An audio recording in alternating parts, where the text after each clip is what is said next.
Sapagkat pagsilang mahal ngang totoo ng aming kapatid na era New G Manalo noong 1947, siya'y inordinahan. Hinandang mabuti Samsung mga taon ng pagpupursigi upang sa iglesia ay mapagsilbi bayan. May nagluksa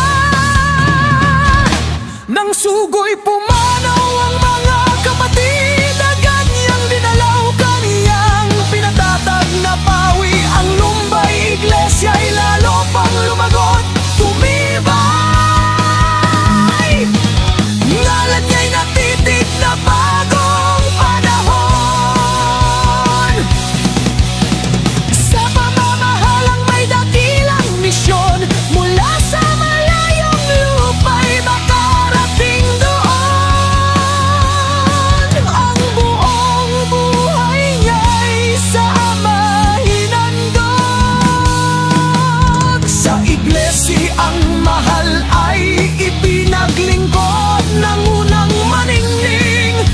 Tabuhi tinapos na iniwang bungay, hindi malilibot. Pareha mahabilin bago ba pumanaw ang sugong, sa kanya'y naghandang tuwiran.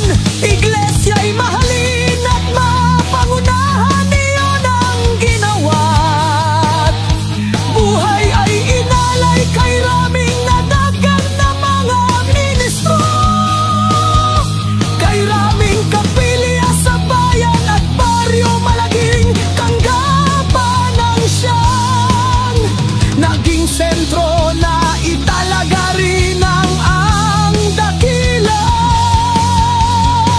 templo at nagkaroon din nitong pamantasan na isinunod sa taglay niyang